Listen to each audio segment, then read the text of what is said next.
Baik, Syu, untuk kita meneruskan koreksi perbincangan, saya kini bersama dengan panel yang berbeza. Tuan Azmi Hassan, terima kasih bersama dengan kami pada kali ini. Ya, kalau tadi saya dengan Prof. Dr. Azizudin banyak bercerita tentang proses penamaan calon itu sendiri. Dan sudah pasti kita melihat dan juga menganalisis tentang figura-figura politik, jentera-jentera gabungan parti dan juga bagaimana kebarangkalian itu juga memberikan kesan kepada pemilihan dan juga penamaan calon. Selepas penamaan calon itu selesai dan selepas pengumuman oleh SPR, maka tempoh berkempen akan bermula sehingga tarikh 11.59 malam pada 19 November nanti. Itu yang dipersetujui dan juga pun diperkenankan oleh Suruhanjaya Pilihan Raya. Dalam tempoh berkempen ini, kita melihat suatu perkara yang cukup pasti adalah apabila calon-calon itu akan turun padang, calon-calon itu akan menggunakan segala usaha, modus dan juga segala elemen untuk menggagaskan kempen. Cumanya dari segi perihal kepada kebergantungan kepada parti, gabungan parti itu juga dan juga perkara-perkara yang berlaku di dalam parti juga akan memberikan impak kepada profil calon itu sendiri. Jadi bagaimana Tuan melihat gabungan Barisan Nasional, Perikatan Nasional dan juga Pakatan Harapan dikira sebagai satu gabungan yang baru berbanding PRU sebelumnya ini akan memberi impak kepada pemilihan dan juga prestasi calon itu sendiri? Ya, terima kasih Ismail. Kalau kita lihat daripada dulu lagi senario politik negara, pemilihan calon, cita rasa pengundi bukan sangat kepada calon. Calon itu, aura calon hanya 2-3 calon saja yang mempunyai aura yang dikatakan tidak memerlukan parti. Jadi dalam hal ini Ismail, parti itu adalah penting apabila pengundi membuat pemilihan. Dan seperti Ismail cakap tadi, Perikatan Nasional adalah dikatakan suatu gabungan baru. Tapi dalam gabungan baru itu ada orang-orang lama, iaitu PAS, Bersatu dalam Bersatu juga dikira orang lama. Dan juga Barisan Nasional memang dikenali dan Pakatan Harapan. Tapi memang tak dapat dinafikan bahawa pengundi akan memilih parti terlebih dahulu. Dan bila pengundi memilih parti, mereka akan terfikir di benak mereka siapakah yang akan menjadi bakal ketua menteri. Sama juga dalam PRU. Bila pengundi membuat pilihan, mereka akan memikirkan pilihan mereka itu faktor yang menentukan siapakah Perdana Menteri. Jadi sama juga dengan pilihan negeri. Tapi satu perkara menarik, tengok backdrop RTM ni, dia dah PRU 15. Awal pergi. Pra dikatakan. Itu yang kita nak katakan. Pilihan raya negeri ini adalah sesuatu sebagai mungkin atau tidak mungkin akan memberikan impak dan juga keputusan kepada PRU yang akan diumumkan ataupun diadakan pada masa akan datang. Kita tidak tahu tarikhnya bila. Sementara itu Tuan Azmi. Sebelum terlupa, saya nak mencelah bila Ismail mengatakan adakah keputusan PRN Melaka ini akan memberi impak kepada PRU? Ya, dia akan memberi impak. Kerana kenapa saya berkata demikian adalah keputusan ini sama ada Barisan Nasional, terutama sekali antara Perikatan Nasional dengan Barisan Nasional. Kerana sekarang masing-masing bertegar tidak mahu bekerjasama. Tapi Ismail, selepas keputusan 20 hari bulan nanti akan terdapat kelenduran hati bahawa sebenarnya mereka perlu bekerjasama. Jadi saya nak kaitkan dengan impak PRU 15 itu.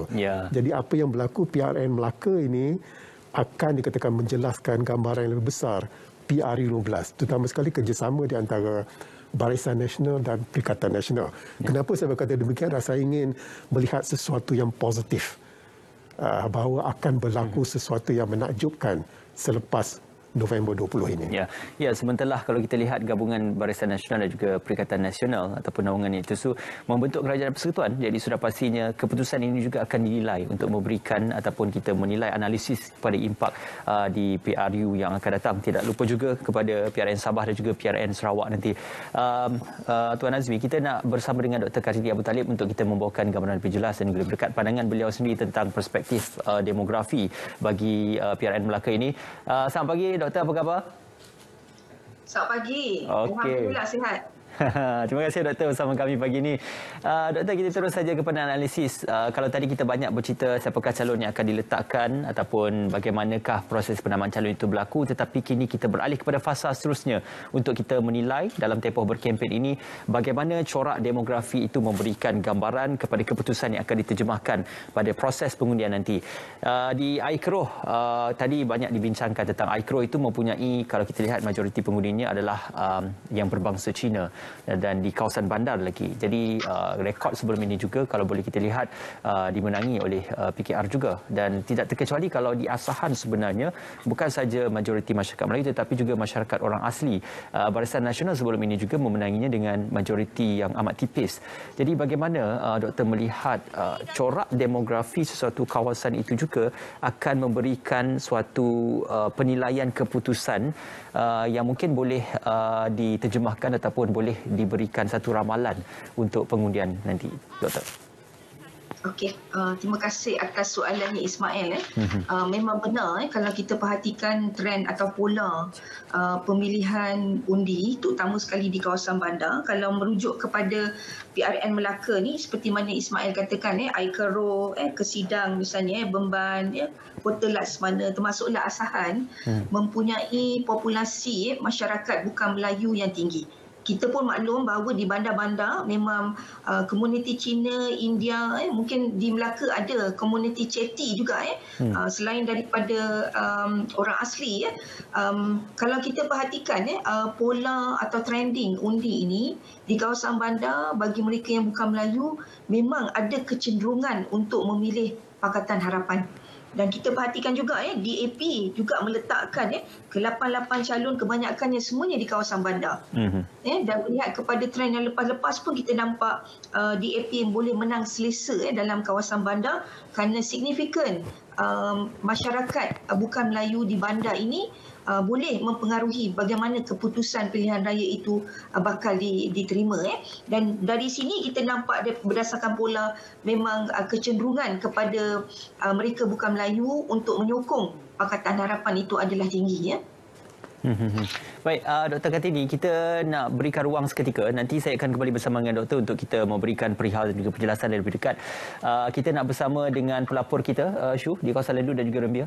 Ya, betul Ismail. Sekarang ini kami ingin berkongsi dengan anda semua perkembangan ataupun situasi terkini di DUN N04 Lendu. Kita ingin sekali lagi terus saja bersama dengan Nurul Ashikin Abdul Halim yang sekarang ini sudah pun bersedia di Dewan Japrun Lendu untuk membawakan perkembangan terkini selepas penamaan calon itunya.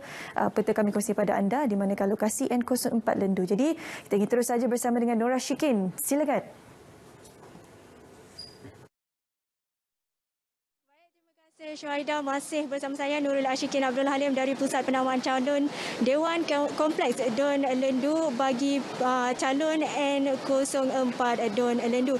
Dan proses penamaan calon bermula pukul 9 hingga pukul 10 pagi tadi berjalan lancar. Dan Pegawai Pengurus Pilihan Raya DUN Lendu iaitu Insinyur Muhammad Haidir Harun telah mengumumkan proses penamaan calon tamat jam 10 pagi tadi dengan hanya 3 calon dari 3 parti politik yang lengkap menghantar borang pencalonan. Pada jam 10.10 pagi tadi juga, proses pencabutan undi oleh calon di hadapan Pegawai Pengurus DUN Lendu untuk menentukan kedudukan di dalam kertas undi bagi proses mengundi pada 16 dan 20 November juga telah dilaksana. Dengan selesainya proses penamaan calon ini menunjukkan bagi N04 DUN Lendu 3 penjuru iaitu calon yang bertanding adalah daripada Pakatan Harapan, Muhammad Asri Ibrahim, daripada Perikatan Nasional Meja Bersara Abdullah Mahadi, dan daripada Barisan Nasional Datuk Seri Sulaiman Mat Ali yang juga bekas Ketua Menteri Melaka ke-12 dan juga bekas ADUN kawasan DUN Lendu ini sendiri. Untuk makluman anda, ini merupakan PRU ketiga untuk Datuk Seri Sulaiman yang telah 2 penggal mentadbir kawasan DUN ini. Manakala untuk calon PH dan PN iaitu Muhammad Asri Ibrahim dan juga Meja Bersara Abdullah Mahadi masing-masing merupakan calon baharu yang dipertaruhkan oleh parti masing-masing. Apapun keputusannya, di tangan pengundi pada 16 dan 20 November nanti. Justru kepada pengundi di Don Lendu dan di seluruh kawasan negeri Melaka ini, jangan lupa untuk lunaskan tanggungjawab anda nanti. Jadi itu lintas langsung dari Don Lendu N04 terus bersama rakan tugas Anas di N06 Rembiah. Silakan Anas.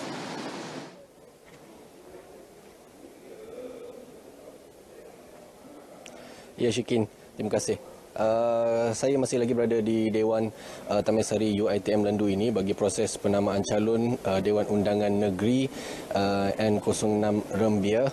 Dan ketika ini kami masih menantikan pengumuman oleh Pegawai Pengurus Saiful Hazwa Kipli mengenai calon-calon yang akan bertanding bagi merebut kerusi Dewan Undangan Negeri ini. Dan baru saja selesai proses cabutan nombor giliran calon-calon yang akan bertanding. Nampaknya 5 orang yang menghantar kertas pencalonan berada di kerusi hadapan pentas ini, dan pengumuman akan dibuat pada bila-bila masa sahaja lagi.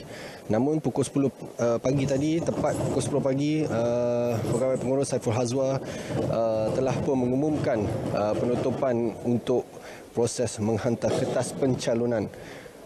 Dan pada bila-bila masa saja pengumuman akan dilakukan di pentas utama untuk mengetahui calon-calon yang akan bertanding dan juga giliran masing-masing di dalam kertas mengundi nanti.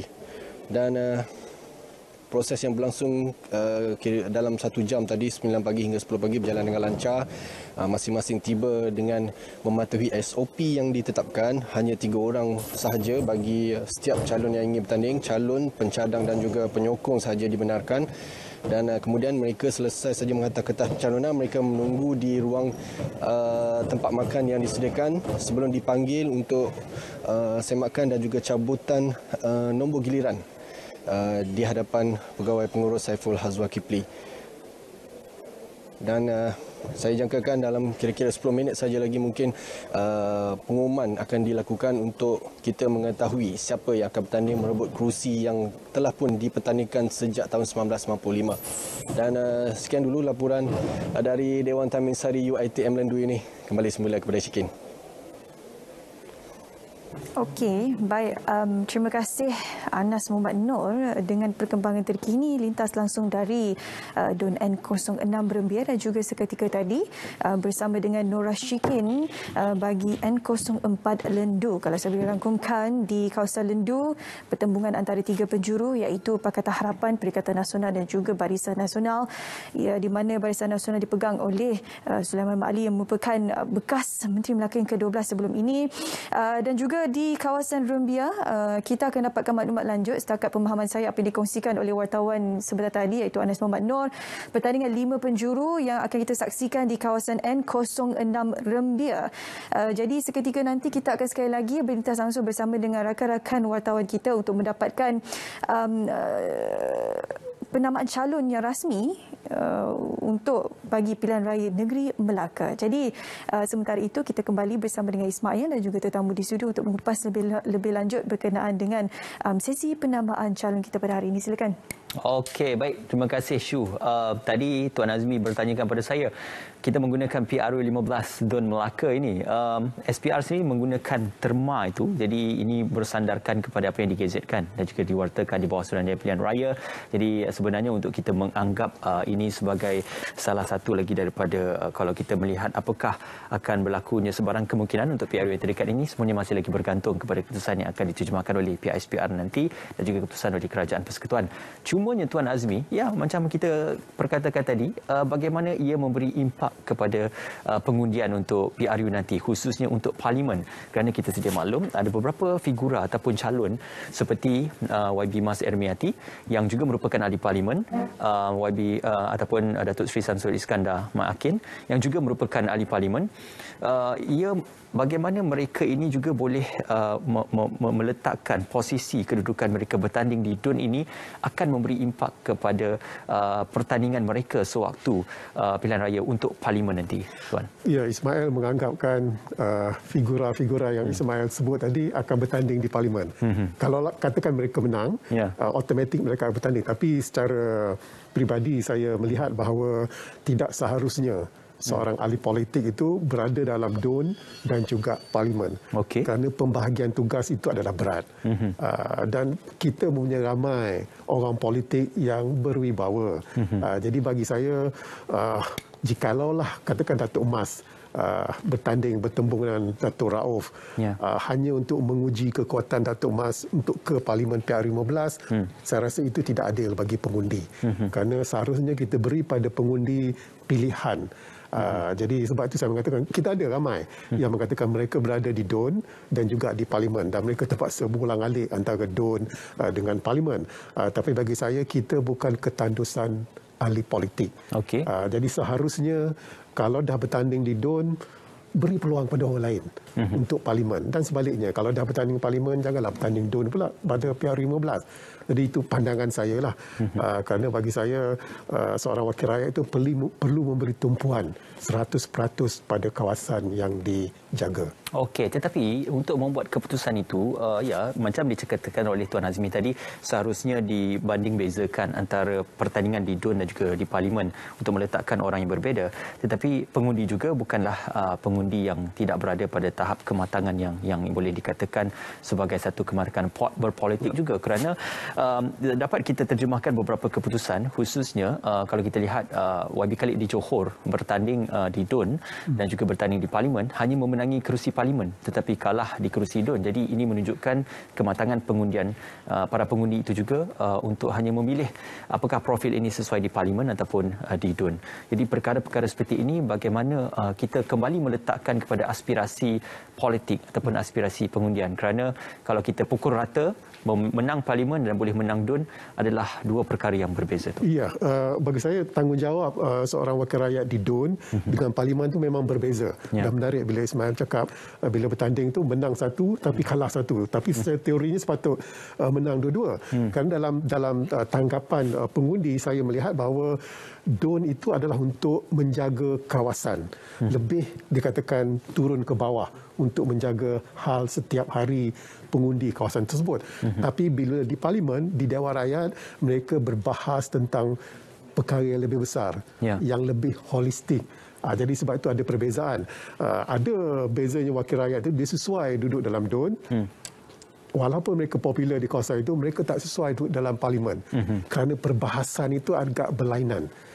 Kerana di Parlimen Dewan Rakyat itu perbahasan adalah lebih besar gambarannya, lebih bersifat nasional. Jadi itu yang dikatakan. Tapi bagi saya, kita masih mempunyai orang politik yang sesuai untuk dikatakan duduk di tempat berasingan DUN ataupun Parlimen. Okey, baik Tuan Azmi, kita nak kembali bersama Tuan Azmi seketika nanti. Kita nak terus saja bersama dengan Dr. Kartini. Doktor, kita kembali lagi. Tadi kita bercerita tentang demografi dan doktor juga mempersetujui dan juga beberapa kawasan khususnya dibandingkan kepada kawasan yang majoriti mempunyai kaum ataupun etnik yang dianggap sebagai majoriti, dan juga di kawasan sama ada bandar ataupun di luar bandar juga mempengaruhi keputusan. Cumanya perihal tentang calon yang diletakkan itu juga, apakah dalam perihal ini politik berasaskan kaum itu masih lagi menjadi nadi kepada bagaimana minda dan juga mentaliti pemikiran pengundian ataupun corak pengundian pengundi-pengundi kita? Kalau dahulu mungkin perkara itu dikatakan iya, tetapi kalau ketika ini apakah pengundian berasaskan bangsa dan juga politik kaum itu masih lagi menjadi nadi dalam pengundian, Doktor? Okay. Kalau kita perhatikan politik berasaskan kaum itu sudah menjadi DNA Malaysia kan. Kalau kita ambil contoh apa yang berlaku dalam penamaan calon di AP di beberapa kawasan seperti di Air Keruh, Kesidang, Bemban, Kota Laksmana, Bandar Hilir, ini semua adalah signifikan populasi bukan Melayu yang berada di kawasan-kawasan tersebut. Dan kita perhatikan adanya yang bertanding dengan DAP ini juga adalah wakil daripada MCA. MCA juga diletakkan di Kesidang, di Air Keroh, ya, di Bemban, di Kota Laksmana, di Bandar Hilir. Jadi kita perhatikan bahawa kalaulah kita nak menolak bahawa mandat masa kini telah mengenepikan politik berasaskan kaum adalah tidak tepat, ya. Dan politik berasaskan kaum tidak bermakna perkauman, ya. Itu kita kena jelas. Politik berasaskan kaum itu adalah identiti yang dibawa, ya, sesuai dengan masyarakat pelbagai kaum Malaysia yang sangat dekat dengan mengekalkan identiti asal mereka. Dan perbezaan ini tidak bermakna mereka itu perkauman, ya. Perkauman itu rasisme dan beza dengan racial demand ataupun kepentingan etnik yang mahu dijaga oleh komuniti berdasarkan perwakilan parti-parti politik ini. Walaupun kenyataan terbaru Lim Kit Siang agak menarik, Datuk Lim Kit Siang kata Lim Kit Siang menjelaskan bahawa DAP telah lama meninggalkan etnik kecinaan itu, ya. Namun begitu kita perhatikan, dalam PRN di Melaka ini kebanyakan kawasan yang diletakkan calon DAP ini, terutama sekali di kawasan bandar, juga diletakkan wakil daripada etnik Cina oleh BN, iaitu MCA. Ya, dan kalau kita perhatikan, kalau benar PAS, dan kalau kita melihat bahawa PAS, misalnya kita ambil contoh PAS lah, PAS bertanding meletakkan 8 calon, Kuala Linggi, Tabonaning, Durian Tunggal, Bukit Katil, Duyung, Serkam, Kelebang, semua ni melimau ni kebanyakannya adalah akan bertemu dengan calon daripada orang Melayu juga, walaupun daripada parti yang berbeza. Dan kita akan tanya, kenapa tidak ada keberaniankah meletakkan calon-calon di kawasan yang bandar yang jelas populasinya adalah komuniti Cina. Namun balik kepada politik, maksud politik berkenaan kuasa, persoalan winnable, ini sangat penting. Kerana walaupun PAS meletakkan calon ramai di kawasan yang kebanyakannya akan berdepan dengan penjurunya adalah orang Melayu juga daripada parti yang berbeza, ya. Namun DAP hanya letak 8, PKR ada 11, BN ada 28 kursi, namun mereka tidak akan menang semua. Jadi daripada sini kita nampak bahawa perkongsian kuasa masih lagi formula yang perlu dikekalkan dalam melihat parti politik di Malaysia. DAP tidak boleh menang semua, UMNO tidak boleh menang semua, PAS juga tidak boleh menang semua, maka mereka perlu bertolak ansur dan menerima hakikat perkongsian kuasa. Okey, kerjasama dan juga perkongsian kuasa ini juga bersifat dinamika kerana kalau digambarkan sudah pasti BN masih lagi tertaluk dengan gabungan UMNO, MCA dan juga MIC.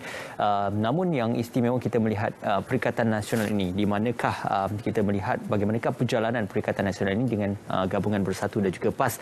Seketika kita juga nak berikan tumpuan kepada beberapa sahabat penyampai kita sudah pun bersedia dengan laporan di beberapa kawasan, Syu. Ya, Ismail, kami ingin bawa anda semua seketika alih pandangan ke arah pengumuman bagi penama calon ini secara rasmi pastinya oleh mereka yang telah pun menghantar calon-calon di setiap 28 DUN bagi pilihan raya umum Dewan Undangan Negeri Melaka yang ke-15 kali ini.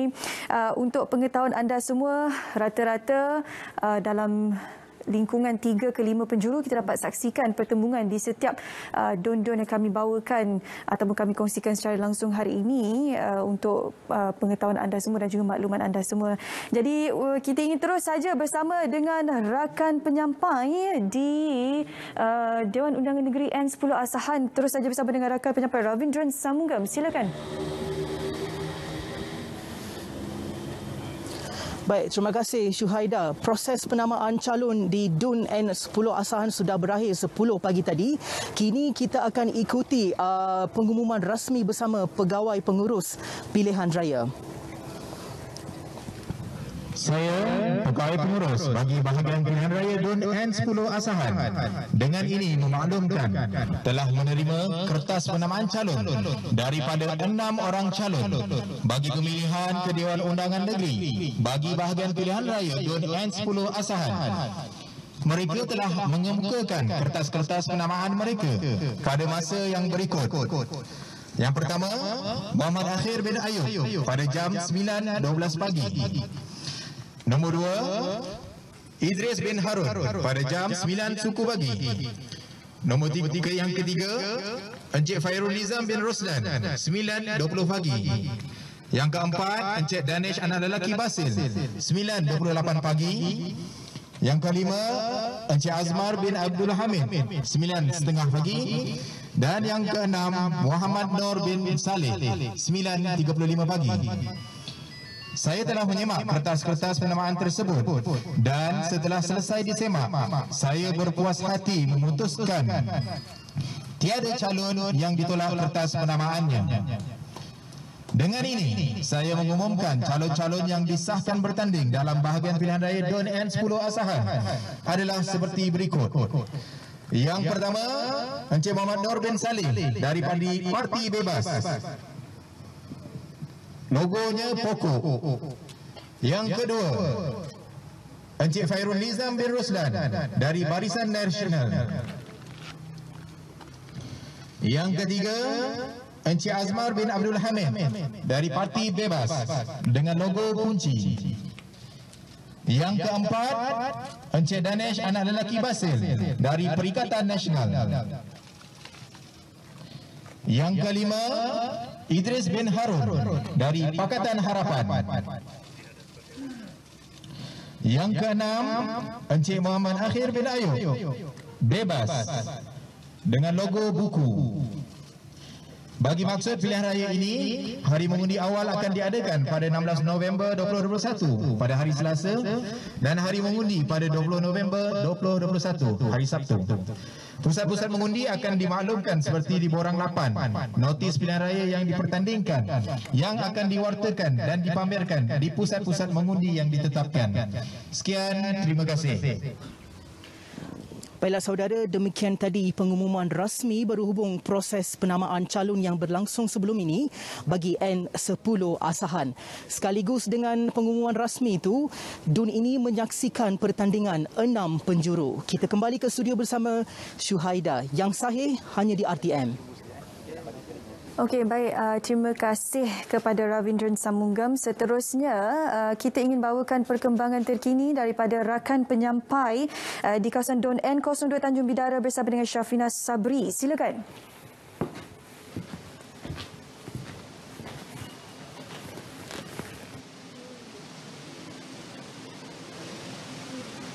Terima kasih Syahida.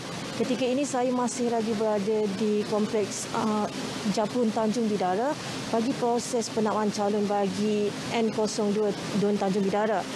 Sebentar tadi, Pegawai Pengurus SPR PRU DUN Melaka bagi N02 DUN Tanjung Bidara, Muhammad Farid Osman, telah mengumumkan secara rasmi yang menyaksikan pertembungan 3 penjuru akan berlaku di DUN ini, iaitu antara calon Barisan Nasional BN Datuk Seri Abdul Rauf Yusof, calon PN Perikatan Nasional Datuk Mas Emiati Samsudin dan calon Pakatan Harapan Zainal Hassan untuk merebut kursi DUN ini. Pengumuman secara rasmi itu dibuat pada pukul 10.34 pagi tadi selepas tiada pencalonan lain pada waktu yang ditetapkan untuk penghantaran borang pencalonan tamat pukul 10 tadi. Pegawai pengurus juga mengesahkan menerima borang pencalonan calon PH Zainal Hassan pada pukul 9.02 pagi, calon PN Datuk Mas Emiati Samsudin pada pukul 9.12 dan calon BN Datuk Seri Rauf pada pukul 9.15 pagi. Dan beliau juga turut mengesahkan tiada pencalonan ditolak dan menetapkan 16 November sebagai tarikh pengundian awal dan 20 November hari mengundi bagi PRU DUN Melaka. Dan proses penamaan calon hari ini berlangsung dengan berjalan lancar dan tiada insiden tidak baik berlaku, dan calon-calon masih berada di belakang untuk pengesahan borang pencalonan.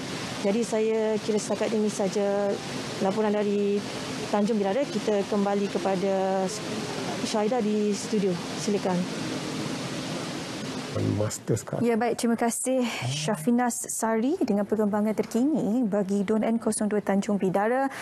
Seterusnya kita ingin mendapatkan panggilan suara daripada Assistant Commissioner Afzaniza Ahmad selaku Ketua Polis Daerah Melaka Tengah untuk mendapatkan perkembangan terkini sekitar situasi yang pastinya akan berkongsi berkenaan keselamatan di sekitar Melaka untuk perkembangan anda semua di sekitar Melaka Tengah. Jadi, Assalamualaikum, selamat pagi Tuan Afzaniza. Waalaikumsalam warahmatullahi wabarakatuh. Okey, Tuan, bagaimana? Ya, situasi terkini di sana kalau boleh kongsikan. Alhamdulillah, untuk makluman para penonton dan pendengar, saya Afzaniza bin Ahmad, Ketua Polis Daerah Melaka Tengah. Untuk makluman semua, Daerah Melaka Tengah pada hari ini kita mempunyai diberi tanggungjawab untuk menjalankan penamaan calon di 13 DUN Dewan Undangan Negeri bagi Negeri Melaka. Penugasan pada pagi ini pihak polis bermula pada jam 7 pagi. Pihak polis telah menempatkan seramai 60 pegawai dan 424 anggota di kesemua 13 pusat penamaan calon bagi daerah Melaka Tengah. Untuk makluman, sepanjang proses penamaan calon berjalan dengan baik dan lancar tanpa sebarang kejadian yang tidak diingini di kawasan ataupun di pusat-pusat penamaan calon yang telah ditetapkan oleh pihak Suruhanjaya Pilihan Raya. Pihak polis juga mendapati dapat kerjasama yang baiklah, sama ada daripada bakal-bakal calon yang akan bertanding, para petugas di pusat penamaan calon serta mereka-mereka yang terlibat dalam proses penamaan calon pada hari ini. Dan sehingga jam 10.30 proses penamaan calon kita masih belum terima keputusan sepenuhnya berkenaan dengan calon-calon yang bertanding, di mana pengumuman akan dibuat oleh pegawai pengurus pilihan raya di kesemua 13 pusat penamaan calon. Itu saja keadaan di Melaka Tengah buat masa ini. Bagaimana kalau tuan boleh kongsikan SOP yang perlu dipatuhi oleh mereka yang berada di sekitar Dewan ataupun 13 DUN yang berada di sekitar Melaka Tengah ini? Untuk makluman, kita penguatkuasaan dijalankan berdasarkan di bawah Akta 342 yang dikeluarkan oleh Kementerian Kesihatan Malaysia, iaitu Akta Pencegahan dan Pengawalan Penyakit Berjangkit, serta pengumuman daripada Setiausaha Pilihan Raya Malaysia semalam yang menyatakan bahawa hanya bakal calon, pencadang dan penyokong sahaja dibenarkan hadir. So melalui hasil pemantauan dan pemeriksaan kita di tempat-tempat, kita dapati semua mereka yang terlibat mematuhi. Dan setakat ini juga proses saringan atau norma baru, maknanya pihak Kementerian Kesihatan telah menempatkan kemah modular di setiap pusat penamaan calon. Tujuannya sekiranya terdapat bakal-bakal calon yang mempunyai gejala, mungkin proses saringan akan dijalankan oleh pihak KKM lah. So keadaan sekarang ni tak ada lagi yang gejala yang terlibat dalam penamaan calon lah, untuk makluman pihak pendengar. Okey, baik. Terima kasih kepada Asisten Komisioner Afzaniza Ahmad selaku Ketua Polis Daerah Melaka Tengah yang berkongsi dengan kami dan juga penonton hari ini berkenaan dengan perkembangan terkini terutamanya dari sudut keselamatan dan juga kesihatan untuk kesemua mereka yang terlibat bagi proses penamaan calon bagi pilihan raya umum Dewan Undangan Negeri Melaka yang ke-15. Sebenarnya seketika nanti kita akan bawakan dari semasa ke semasa perkembangan terkini ataupun pengumuman secara rasmi calon-calon yang disahkan yang akan bertanding bagi 28 DUN di Melaka ini. Tapi sebelum itu kami ingin bawa anda ke Continuous terlebih dahulu. Seperti biasa, ini merupakan segmen radio bervisual. Kami bawakan untuk anda untuk kita dapatkan maklumat terkini bukan sahaja berkaitan dengan pilihan umum Dewan Undangan Negeri Melaka yang ke-15 ini, tapi juga berkenaan dengan berita-berita dalam dan juga luar negara yang kami bawakan untuk anda, pastinya untuk memberikan maklumat yang terkini dan juga sahih untuk anda semua. Jadi kita ingin terus saja bersama dengan rakan penyampai sekali lagi untuk segmen Continuous sebelum kita kembali semula ke studio ini untuk membawakan perkembangan terkini bagi proses penamaan calon bagi pilihan raya umum Dewan Undangan Negeri Melaka yang ke-15. Jadi kita ingin terus saja bersama dengan rakan penyampai untuk segmen Continuous dan mendapatkan perkembangan berita terkini dalam dan luar negara bersama dengan rakan penyampai di Konti Radio untuk segmen Continuous. Sama-sama kita saksikan.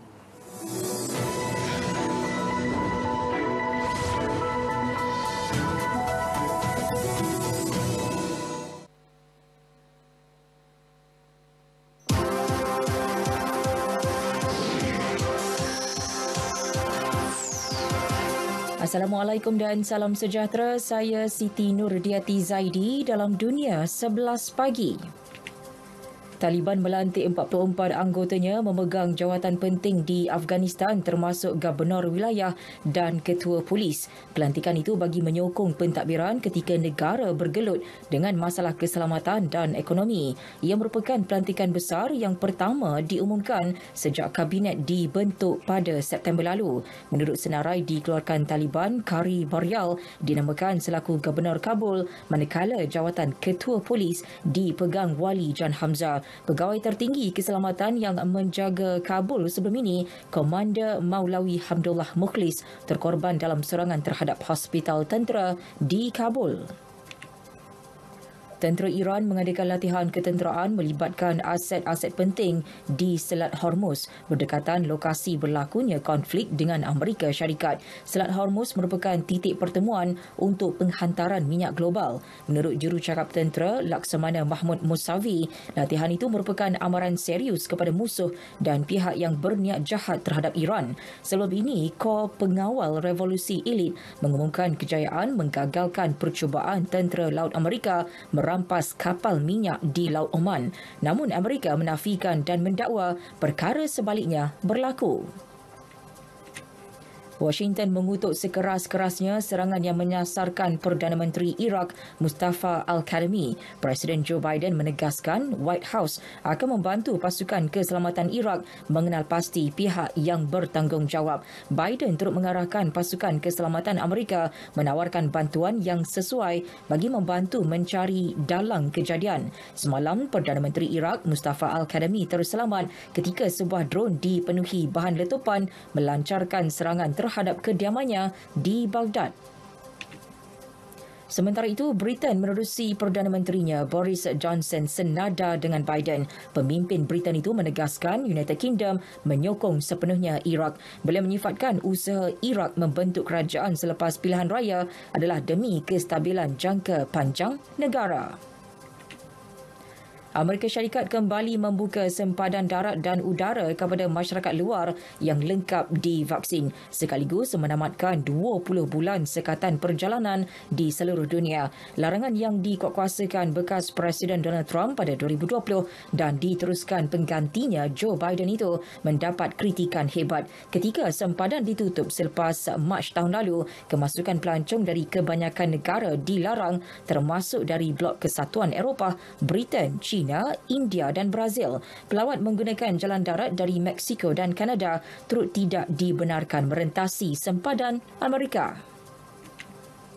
Dalam perkembangan lain, suntikan vaksin COVID-19 di Amerika Syarikat kini mencecah 430,927,624 setakat semalam. Jumlah itu meningkat daripada lebih 429 juta dos yang disuntik sejak 6 November lalu. Menurut Pusat Kawalan dan Pencegahan Penyakit CDC, sehingga kini 223,629,671 orang telah menerima sekurang-kurangnya satu dos vaksin, manakala lebih 193 juta lagi telah melengkapkan vaksinasi. Dalam perkara itu, 24 juta individu telah menerima dos penggalak sama ada vaksin Pfizer atau Moderna. Australia akan mula memberikan suntikan vaksin penggalak COVID-19 Pfizer hari ini. Menurut Menteri Kesihatan Persekutuan Greg Hunt, sebanyak 173,000 dos penggalak telah diberi kepada warga emas dan petugas kesihatan sebelum diperluas kepada individu berumur 18 tahun dan ke atas yang telah vaksinasi sejak 6 bulan lalu. Program suntikan dos penggalak bermula baik di tengah-tengah kesedaran orang ramai untuk mendapatkan vaksin yang kian meningkat. Sukan bola sepak Liga Perdana Inggeris, West Ham menewaskan Liverpool 3-2 sekaligus meleburkan rekod tanpa kalah dalam semua perlawanan melibatkan pasukan Jurgen Klopp. Dalam aksi di Stadium London, tuan rumah mendahului menerusi jaringan sendiri penjaga gol The Reds Alisson Becker. Dua lagi jaringan West Ham disumbangkan Pablo Fornal dan Kurt Zouma. Keputusan lain, Leeds United terikat satu sama dengan Leicester City. Everton pula seri tanpa jaringan dengan Tottenham. Sekian berita yang disunting oleh Muhammad Khairi Khalid dari Pusat Berita RTM. Terus patuhi SOP dan amalkan norma baharu. Assalamualaikum dan salam sejahtera.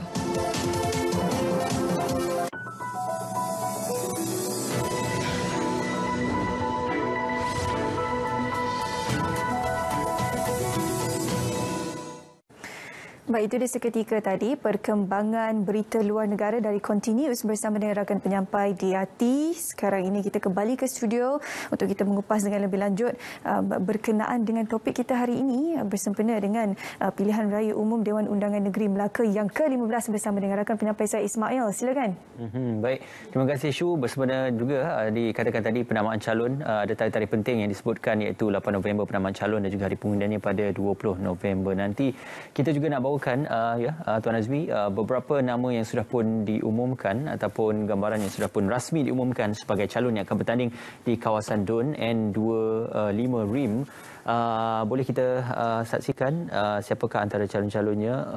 Ada mungkin 6 penjuru yang digambarkan untuk N25 RIM ini. Seterusnya kita juga nak membawakan perkembangan lain. Apa yang boleh kita kongsikan di sini, N15 Pengkalan Batu, 5 penjuru juga turut dipertandingkan untuk Pengkalan Batu. InsyaAllah kita akan menyaksikan ada beberapa calon bebas di tengah itu. Mungkin anda kenal figura tersebut, tapi beliau sudah pun bertanding untuk calon bebas. Dan untuk kawasan yang seterusnya, kita beralih kepada kawasan Dewan Undangan Negeri seterusnya, Serkam N26. Tadi seketika tadi sudah pun diumumkan oleh pengurus SPR, dan N22 Bandar Hilir. Ini juga kita dapat menyaksikan corak demografi yang sedikit berbeza berbanding beberapa kawasan yang lain, khususnya untuk kawasan pengundian tumpuan kepada kaum bermasyarakat Cina di situ. Baik, masih lagi bersama dengan Tuan Azmi. Kalau tadi kita membincangkan tentang Dr. Kartini, demografi itu penting, dan di Bandar Hilir itu juga kita dapat menyaksikan walaupun Barisan Nasional pun turut meletakkan calon berbangsa Cina untuk menambat hati pengundi-pengundi, majoritinya berbangsa Cina. Soalan itu kita akan lanjutkan seketika nanti. Kita nak bersama dengan Syu untuk sahabat penyampai kita yang sudah ada laporannya, Syu. Ya, Ismail, kita ingin bawa penonton kita beralih perhatian seketika ke N17 Bukit Katil bersama rakan penyampai Muhammad Fahmi Muhammad Zaidi yang sekarang ini sudah pun bersedia di Dewan Tun Ali untuk membawakan perkembangan terkini situasi semasa proses penamaan calon di N17 Bukit Katil. Silakan, Fahmi.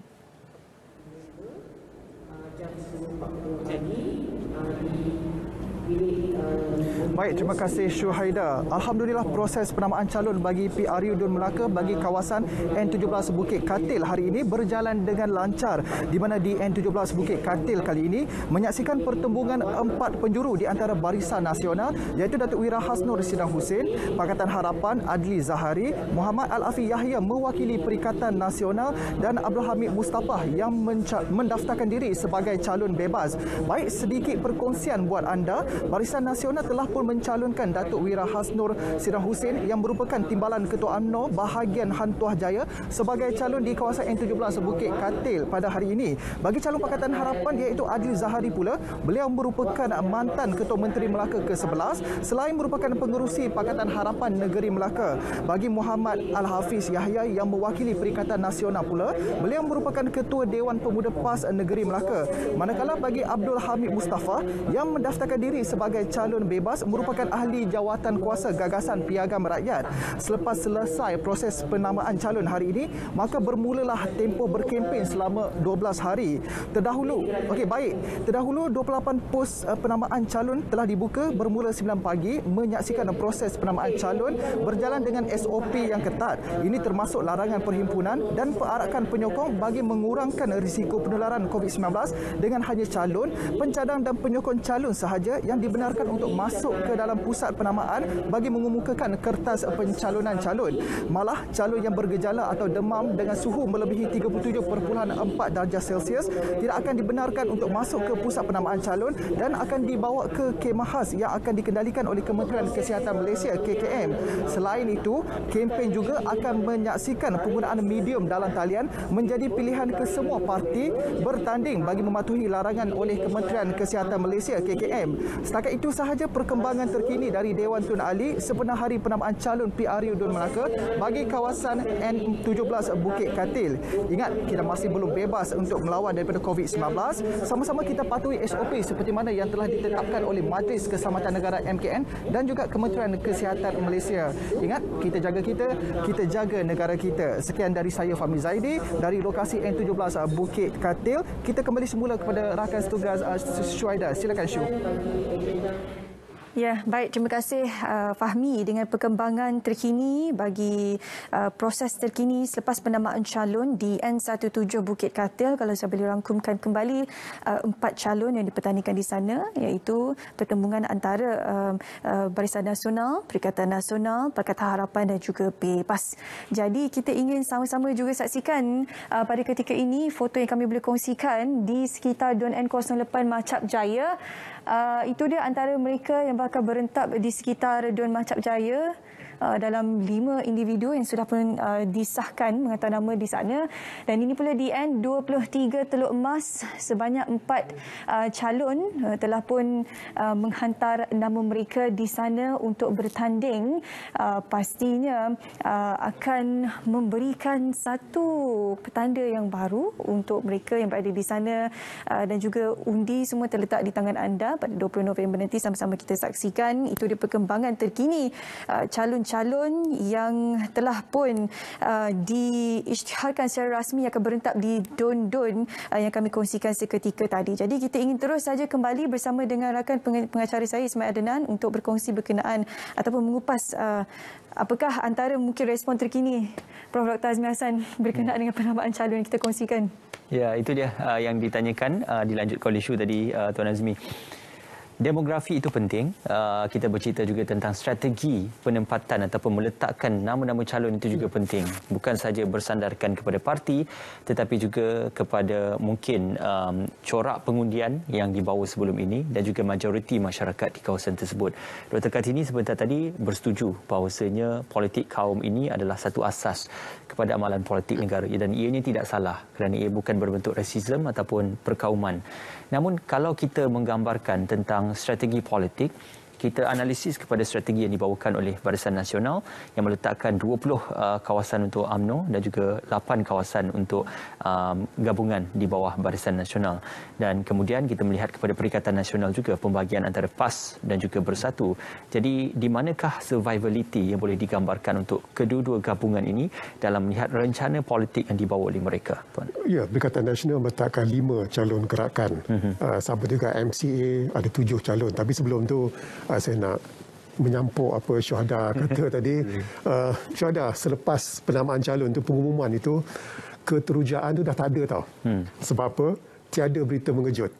Kerana kalau dulu ada calon-calon ditolak, tak ada bin atau binti itu ditolak, tapi sekarang saya pasti 100% yang menghantar borang itu akan diterima. Sebab kita belajar dari kesilapan yang dulu, kadang-kadang tak ada bin pun ditolak, tak ada dari segi teknikalnya. Sebab sebelum pukul 9 pembukaan penamaan calon itu diadakan pra-checking oleh SPR untuk menentukan semua teknikal itu betul. Jadi apa yang diumumkan itu kita dah agak dah. Jadi sebab itu dia katakan keterujaan itu dah tak ada lah. Tapi yang saya teruja adalah ada sampai 6 dikatakan pertembungan, 5 pertembungan, dan Ismail cakap tadi yang kita kenal YB Nur Hizam, yang saya tertarik semalam, dia kata walaupun dia tak ada IR insinyur, dia ada JR. JR tu mungkin jalinan rakyat lah. Jadi beliau bertanding sebagai dikatakan bebas. Tapi memang betul bahawa kalau nak dikaitkan strategi parti tu, Gadet umpamanya, Barisan Nasional meletakkan calon MIC. Tapi sebelum ini UMNO mengatakan, mereka katakan kalau tak calon UMNO mereka boleh menang. Kerana boleh menarik dikatakan pengundi-pengundi di Gadet sendiri. Tapi dalam hal ini dikatakan Gadet itu memang tradisinya MIC adalah dicalonkan calon mereka. Jadi dalam hal ini diambil kira tentang komposisi kaum itu dan juga diambil kira sejarah-sejarah lampau rakan-rakan dalam sekutu Barisan Nasional itu. Jadi ini dikatakan bukan mudah untuk memilih calon. Daripada 28 calon itu 20 4 adalah kira muka baru untuk Barisan Nasional. Perikatan Nasional juga ramai muka baru. Sama juga dengan Pakatan Harapan, ramai yang muka baru. Tapi satu perkara adalah dalam meletakkan calon itu, bangsa calon itu juga adalah penting kerana nak dikaitkan dengan komposisi pengundi kawasan tersebut. Okey, saya nak lanjutkan juga persoalan dan juga apa yang dinyatakan oleh Tuan Azmi tadi kepada Dr. Kartini. Kalau masih lagi bersama kami di tarian, Dr. Kartini, dinyatakan tentang komposisi kaum itu juga perlu dan demografi itu juga perlu, tetapi perihal tentang kompromi antara parti dan juga kompromi gabungan parti itu juga dilihat sangat menarik untuk kita gambarkan perbincangan kita. Sudah pasti ada beberapa perkara yang perlu dikompromi oleh Perikatan Nasional apabila parti dalam gabungan Perikatan Nasional itu untuk menentukan siapakah calon yang akan mewakili sama ada parti-parti di dalam Perikatan Nasional tersebut, dan juga kompromi di dalam Barisan Nasional mungkin tidak terlalu major kerana ia didominasi oleh UMNO, tetapi untuk kita melihat kepada Pakatan Harapan, komprominya apabila Datuk Seri Idris Harun telah pun menyertai Pakatan Harapan dan bertanding di atas tiket Pakatan Harapan. Ini digambarkan sebagai satu kompromi politik untuk kita melihat survivability bukan saja kepada calon tetapi juga kepada parti itu. Jadi apa yang boleh digambarkan oleh Dr. Kartini tentang dalam politik ini ada timbang tara ataupun ada tolak ansur untuk kita melihat mencapai objektif memenangi pilihan raya tersebut?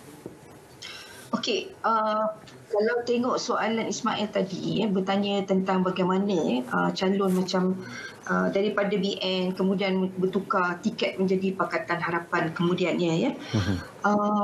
Isu besar di sini ialah berkenaan pola penyusunan gabungan yang saya lihat yang perlu kita ketengahkan dan perlu kita ulas dengan lebih terperinci kerana apa yang berlaku selepas PRU 14 ialah kemunculan beberapa parti serpihannya yang lompat partinya membentuk gabungan baru, Parti Pejuang, Parti Muda dan gabungan-gabungan yang dilihat tidak lagi ketat dan kuat seperti dulu, kohesif seperti dahulu.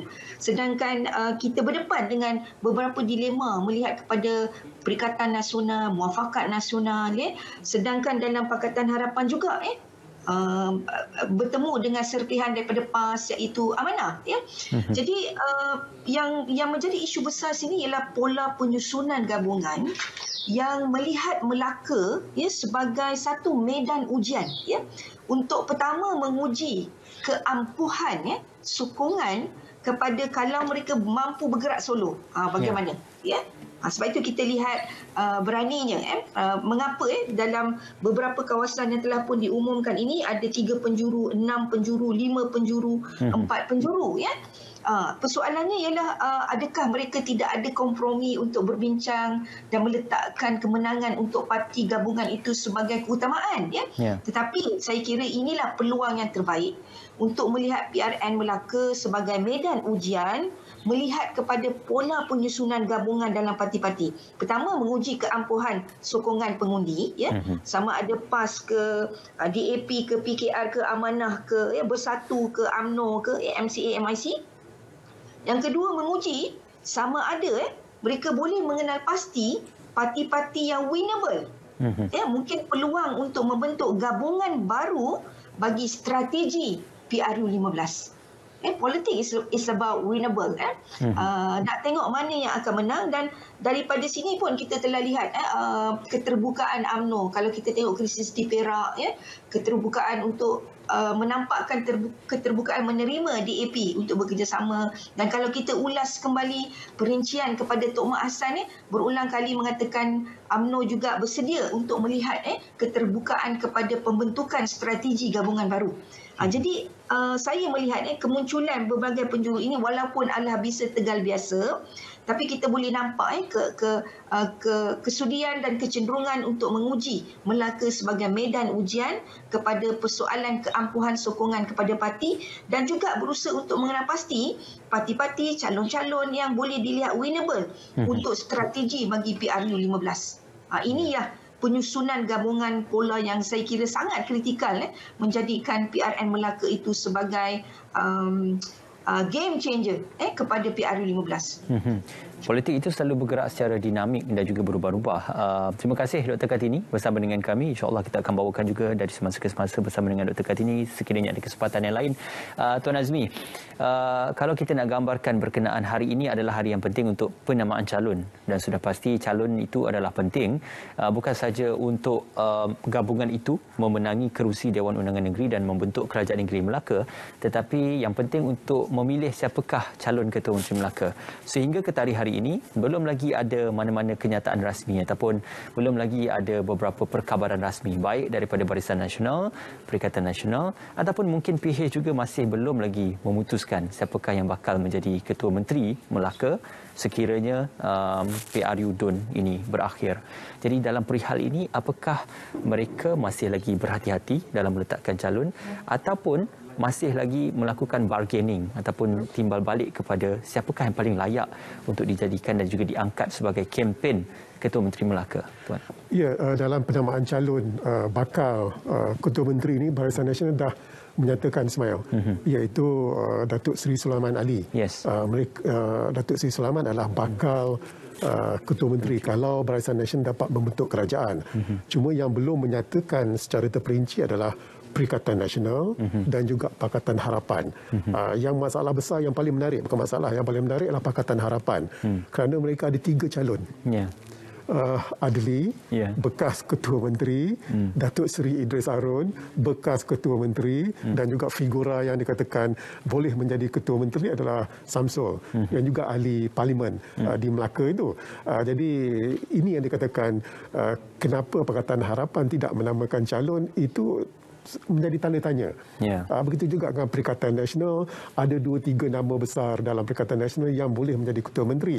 Tapi bagi saya, bila pengundi Melaka itu membuat pilihan, mereka memilih parti dan juga calon, tapi juga dalam fikiran mereka memilih bila kerajaan itu dibentuk, parti yang dipilih siapakah Ketua Menterinya. Kerana Ketua Menteri itu adalah penting. Jadi dalam hal ini dikatakan amat menarik Perikatan dan juga Pakatan Harapan tidak menamakan calon bakal Ketua Menteri mereka. Di kawasan Bukit Katil itu menarik kerana Tuan Adli Zahari akan menentang Ketua Pemuda PAS juga di situ. Jadi apakah sekiranya Tuan Adli Zahari tewas di tangan Ketua Pemuda PAS, apakah itu akan diangkat sebagai calon Ketua Menteri Melaka bagi Perikatan Nasional kerana berjaya menewaskan The Big Shark dalam satu pertandingan tersebut. Jadi apakah ini juga sebagai rasional untuk pemilihan mungkin wajah-wajah baru ataupun wajah-wajah muda untuk diangkat menjadi calon Ketua Menteri bagi gabungan Perikatan Nasional? Ya, tapi kita kena fikir juga PAS hanya bertanding 8 kerusi. Dan 8 kerusi ini tak semestinya ke-8-8-nya akan menang. Dan calon Ketua Menteri dalam satu gagasan itu mestilah mempunyai majoritinya juga. Dan kalau andaian itu betul, katakanlah PAS dapat mengalahkan Tuan Adli, maka itu dikatakan sebagai giant killer. Dapat mengalahkan calon Ketua Menteri daripada Pakatan Harapan, daripada Amanah pula tu. Jadi ini dikatakan bahawa perkiraan itu juga kena kira parti mana yang mendapat kerusi terbanyak dalam gagasan Perikatan Nasional itu. Jadi ini bukan secara automatik anda sebagai giant killer dapat diangkat sebagai Ketua Menteri, itu dikatakan sukar kalau melihat keadaan senario politik Melaka itu. Tapi menarik pasal percaturan ni, Ismail, ya. Datuk Seri Idris Harun. Anggapan saya selama ini beliau akan bertanding di Sungai Udang. Kerana PRU 14 beliau mendapat majoriti yang agak selesa, 7,000, 8,000. Tapi berpindah ke Asahan. Yang ketika itu PRU 14 Barisan Nasional hanya menang majoriti 300 majoriti, tak banyak. Jadi ini dikatakan percaturan itu dikatakan amat menarik sekali di Melaka ini. Bercakap juga tentang the giant killer ini, YB Datuk Mas Hermiati juga bertanding bersama dengan Datuk Rauf di kawasan yang sama. Jadi kedua-duanya juga mewakili parti dominan dalam gabungan tersebut, iaitu UMNO dan juga Bersatu. Jadi apakah ini juga boleh dianggap sebagai calon yang boleh diangkat sebagai Ketua Menteri kalaulah mungkin berlaku perubahan saat akhir untuk UMNO meletakkan Datuk Rauf sebagai calonnya? Tapi kalau mengikut apa yang berlaku, kenapa pembuaran ini berlaku, Ismail, adalah Datuk Rauf adalah satu figura yang penting di situ. Jadi untuk meletakkan beliau sebagai calon Ketua Menteri bagi Barisan Nasional, kemungkinan itu dikatakan agak tidak berlaku. Tapi antara kawasan yang menarik adalah pertembungan di antara Datuk Mas dengan Datuk Seri Rauf itu sendiri. Dikatakan kedua pertembungan ini dikatakan sebagai gergasi melawan gergasi, ataupun nak ambil politik Melaka, singa berlawan singa, untuk menentukan singa mana yang sepatutnya berada di atas satu bukit di Melaka itu. Jadi menarik dalam hal ini dikatakan siapakah yang lebih kuat, dan Datuk Rauf juga kemungkinan boleh menjadi calon Ketua Menteri berdasarkan jikalau Datuk Sulaiman Ali tak tersampai kesampaian ataupun tewas di kawasan lendu beliau. Jadi dalam hal ini kalau nak dikaitkan, calon Ketua Menteri itu adalah penting, kerana apa yang berlaku sebelum ini adalah kerana faktor Ketua Menteri itu sendiri, dan Melaka memerlukan Ketua Menteri yang kuat, iaitu lebih kuat daripada singa umpamanya, mempunyai singa yang lebih garang umpamanya. Jadi dalam hal ini adalah nak dikaitkan soalan yang asal tadi, bakal Ketua Menteri itu adalah penting di Melaka itu sendiri. Okey. Tuan Azmi, kita juga melihat faktor-faktor pengaruh kepada mungkin figura-figura penting, pimpinan-pimpinan tertinggi parti sekiranya mereka turun padang.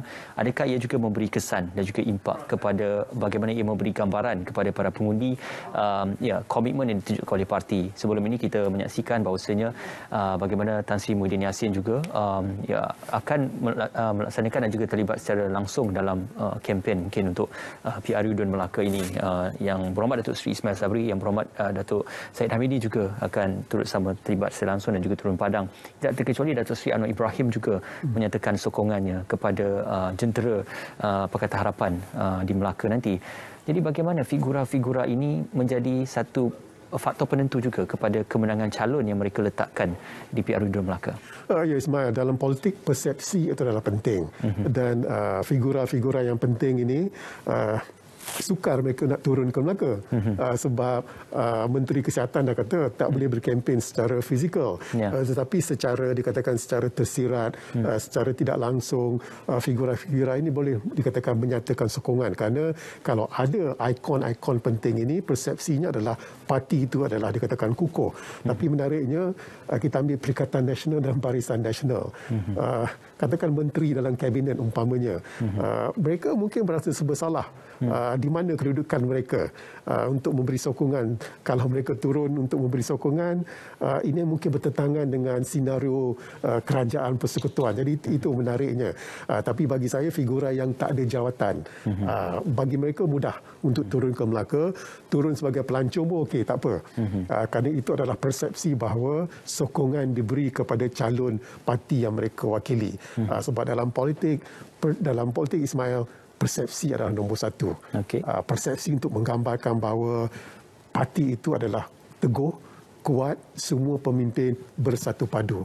Tapi dalam Perikatan Nasional dan Barisan Nasional, DUN dengan kerajaan persekutuan itu dikatakan agak berlainan, agak unik sedikit dalam hal ini. Okey. Tuan Azmi, kita nak berjeda seketika untuk kita memberikan laluan Syu. Ada sahabat kita yang nak membuat pelaporan dan juga berkongsikan laporan bersama dengan kita. Ya, betul Ismail. Seterusnya, hari ini kami ingin bawa anda ke Tabunaning N05 bersama dengan Hana Adina Suto menerusi panggilan suara. Hello, selamat pagi Hana. Selamat pagi Syu. Okey, Hana, kongsi pada kami perkembangan terkini di N05 Tabunaning. Silakan. Baik, terima kasih Syu di Angkasa Puri.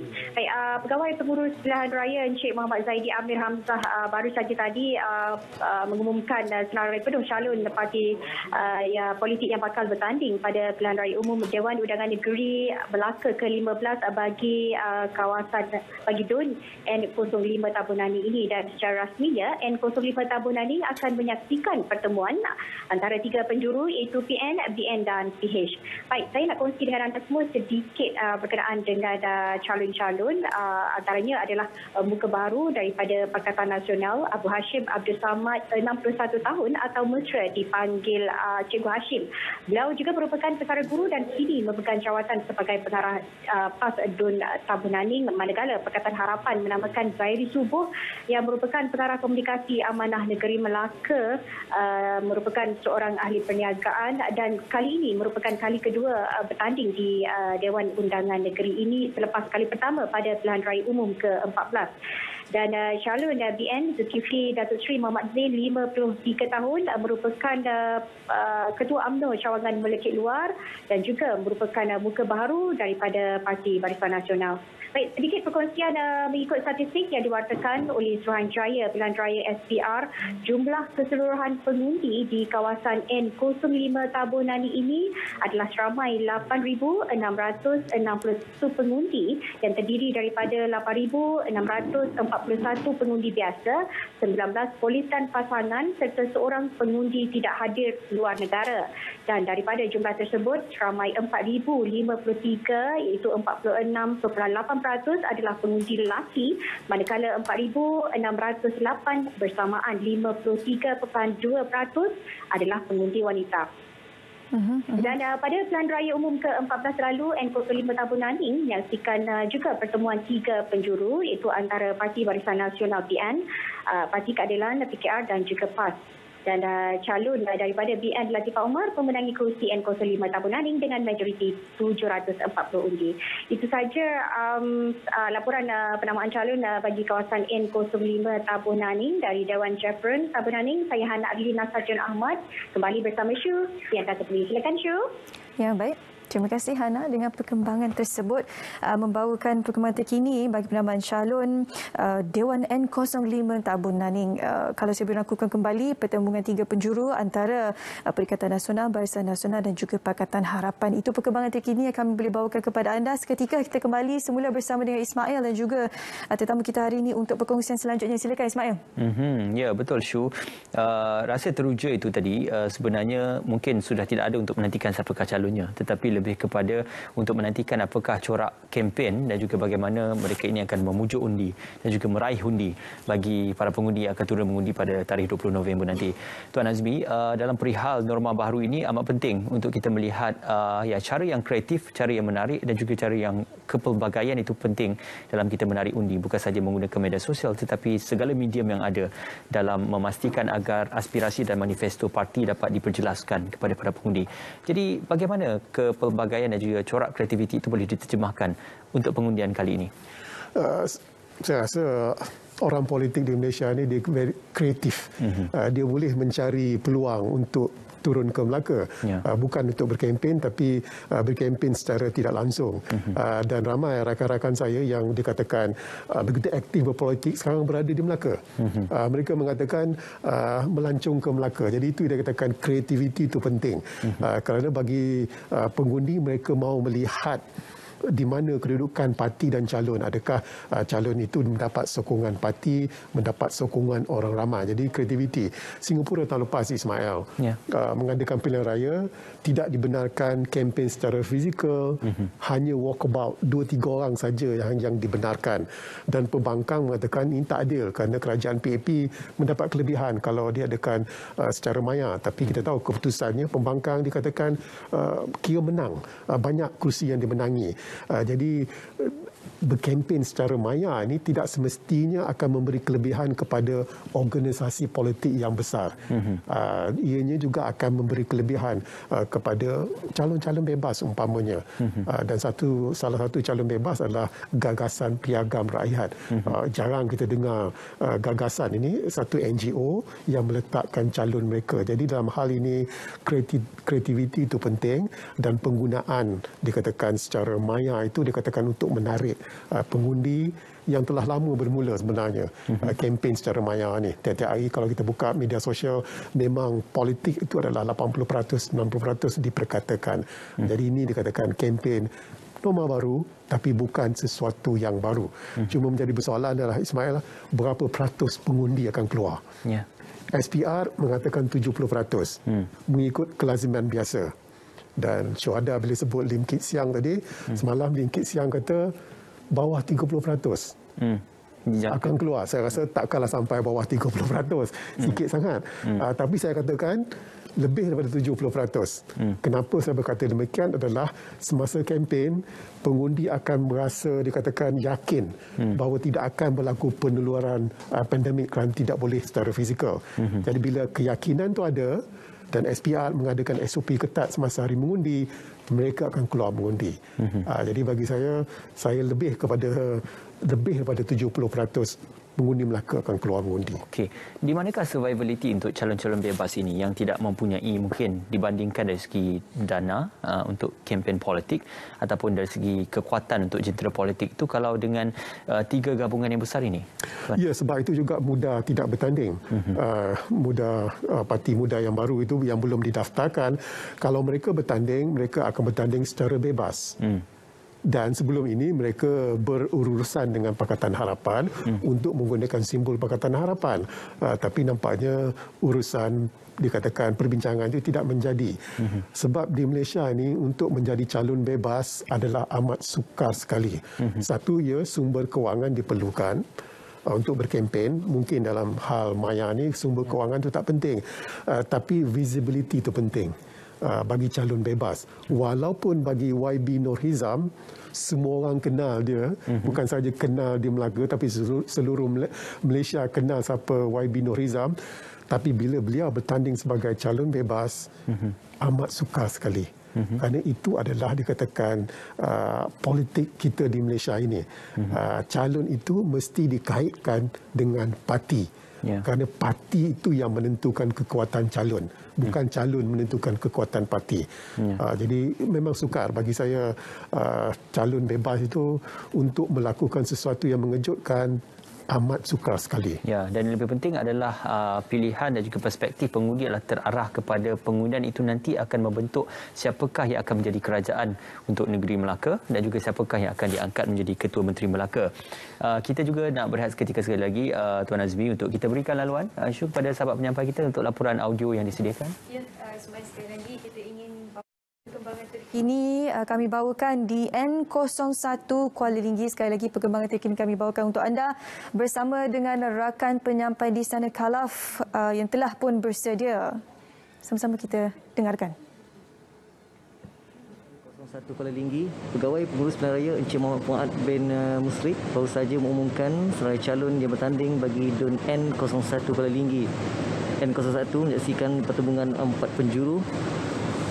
Di antara Rosli bin Abdullah dari Barisan Nasional, Julah Sapiah bin Kasim Pakatan Harapan, Kamisan bin Palil Bebas dan Aziah binti Muhammad Saad Perikatan Nasional. Sebanyak 7 pusat pengundian dibuka melibatkan 26 saluran dan 1 pusat pengundian awal bagi DUN N01 Kuala Linggi.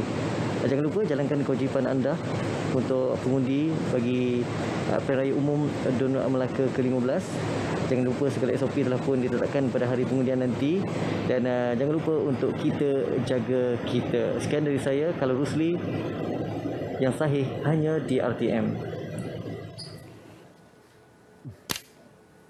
Okey, terima kasih Khalaf dengan perkembangan terkini dari DUN N01 Kuala Linggi. Pertandingan 4 penjuru antara Barisan Nasional, Pakatan Harapan, Perikatan Nasional dan juga calon bebas. Perkembangan terkini kami bawakan untuk anda di sekitar DUN N01 Kuala Linggi. Sekali lagi kita bersama dengan Ismail untuk lanjutkan diskusi bersama dengan tetamu kita. Silakan Ismail. Baik, terima kasih Syu. Sudah pastinya kita juga nak bercerita tentang berani untuk melihatkan perubahan yang akan dilakukan ataupun berani untuk melihatkan apakah mandat baru ini akan membawa satu perspektif dan juga pandangan rakyat terhadap setiap keputusan politik yang telah pun dirangka ataupun keputusan politik yang akan dibentuk nanti. Ya, kita sudah pasti melihat tidak ada masalahnya dengan kepimpinan terdahulu ataupun kepimpinan sebelum ini, tetapi ruang untuk penambahbaikan itu juga perlu. Jadi dalam perihal untuk kita meletakkan calon-calon yang segar ataupun calon-calon yang muda untuk membawa perspektif yang muda, apakah parti-parti politik ni berani untuk meletakkan calon-calon baru ataupun calon-calon yang muda supaya dapat membawa satu perspektif perubahan yang baru dalam parti ataupun jentera gabungan itu sendiri? Kalau kita lihat jumlah calon Barisan Nasional, Perikatan Nasional dan juga Pakatan Harapan rata-ratanya adalah muka baru. Bukan saja muka baru, ada yang di kalangan yang muda, umpamanya Pakatan Harapan, calon berumur 21 tahun. Jadi ketiga-tiga entiti besar ini dikatakan berani, dikatakan membuat perubahan. Dan bila dikatakan ada calon muka baru, maknanya calon lama itu terpaksa digugurkan. Dan bila calon lama ini digugurkan, ianya adalah satu risiko yang besar. Kerana calon lama ini menang PRU 14 tapi digugurkan, sudah pasti ada yang akan merasa kecewa. Tapi yang lebih penting adalah untuk memberitahu kepada pengundi bahawa parti ini kalau dapat membentuk kerajaan negeri, mereka berani berubah. Dan sebab itu mengemukakan calon-calon yang dikatakan ada yang terkenal, ada yang kita tak pernah kenal sebelum ini. Sebab sebenarnya mungkin juga rakyat Melaka tentu tunggu PRN ini. Dan bagi saya, rakyat Malaysia tentu tunggu PRU kerana selebih 15 bulan, 16 bulan lebih kita, termasuk Ismail juga, melihat gelagat ahli politik kita.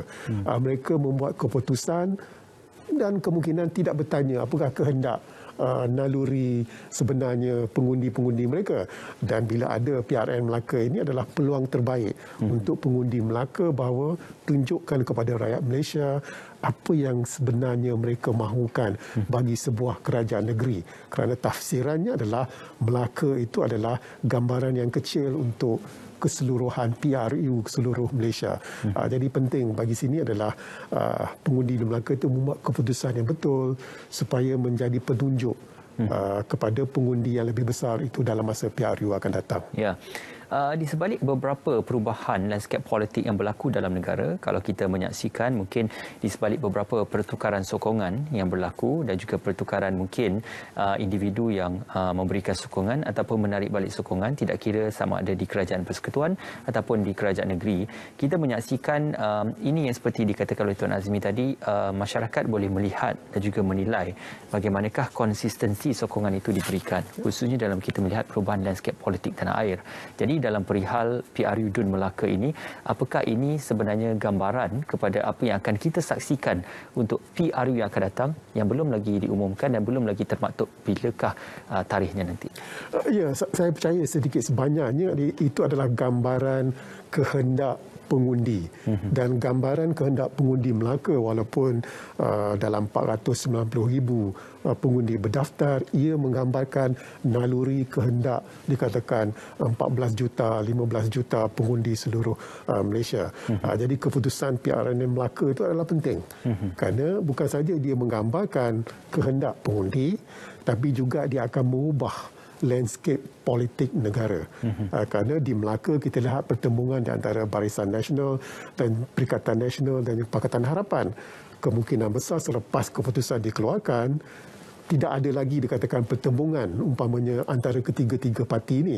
Kerana kemungkinan keputusan akan menjelaskan bahawa kalau ketiga-tiga parti ini masih mahu pergi solo, tak ke mana. Jadi itu yang dikatakan ianya akan menggambarkan corak senario politik untuk PRU masa depan. Dan pengundi Melaka itu akan menunjukkan arah tuju politik kita lebih besar. Ya, sebelum berlakunya kita melihat ini antara pilihan raya yang diadakan selepas negara kita dilonggarkan dari segi sektor sosial dan juga ekonomi, dan juga selepas kelonggaran rentas negeri. Ini adalah pilihan raya yang pertama dan diteruskan pula dengan pilihan raya umum untuk Dewan Undangan Negeri Keseluruhan Negeri Melaka. Jadi kita menyaksikan sebelum itu berlakunya beberapa perubahan politik yang berlaku khususnya di Perak dan juga perubahan yang berlaku di Sabah juga dan juga ada di beberapa kawasan yang lain. Maka dalam perihal kita menilai dan juga melihat pilihan sama ada demokrasi itu diangkat dengan menggunakan corak pilihan raya untuk menukar kepimpinan ataupun menukar kepimpinan itu menggunakan lunas undang-undang dan juga perlembagaan. Jadi di manakah timbang tara untuk kita melihat perubahan ini ataupun kepimpinan ini, yang mana satukah perlu kita laksanakan terlebih dahulu untuk sama ada menukar kepimpinan pimpinan ataupun menukar komposisi parti politik yang memimpin kerajaan negeri? Ya, sebelum ini, sebelum PRN Sabah lagi, pertukaran kerajaan berlaku mengikut cita rasa wakil rakyat ataupun 220 wakil rakyat di Dewan Rakyat. Dan PRN Melaka ini akan berlaku perubahan kerajaan mengikut mandat yang diperolehi oleh rakyat. Jadi dalam hal saya ini, kalau nak menjawab soalan Ismail tadi, lebih baiknya mandat itu diberikan kepada rakyat. Cuma masalah kekangannya adalah kekangan sekarang, pandemik. Itu masalahnya. Tapi sebaik-baiknya mengikut lunas demokrasi, kalau nak ditukarkan kerajaan, kalau kuasa itu berada pada tangan ahli parlimen umpamanya, ahli parlimen itu bertanya di bawah. Itu pengundi mereka. Tapi saya pasti tak semua yang bertanya kehendak pengundi mereka. Mereka membuat keputusan sesuka hati mengikut kepentingan parti politik mereka.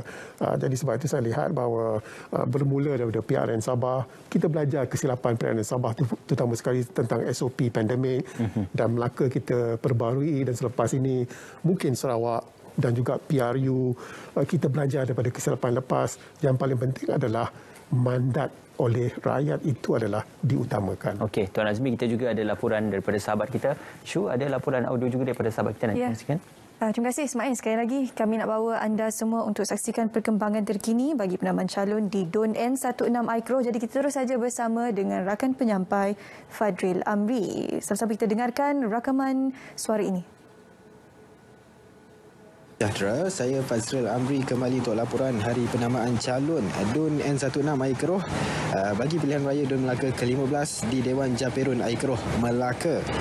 Proses penamaan calon di sini bagi DUN N16 Aikroh telah pun bermula pada pukul 9 pagi tadi sehingga 10 pagi, dan calon-calon mempunyai tempoh selama 1 jam untuk kemukakan borang pencalonan masing-masing. Sebelum pegawai pengurus pilihan raya di sini, Puan Nur Bahiyah binti Samsul Baharin mengumumkan nama calon yang layak bertanding di bawah Parlimen P137 Hang Tuah Jaya DUN N16 Aikroh pada kira-kira pukul 10.30 pagi tadi. Dan ketika ini secara rasminya pertemuan 3 penjuru antara calon yang bertanding adalah calon daripada Barisan Nasional Yong Fung Juan, calon daripada Perikatan Nasional Michael Gan Peng Lam, dan calon daripada Pakatan Harapan yang juga merupakan penyandang bagi DUN N16 Aikroh ini, iaitu Kirk Chi Yi.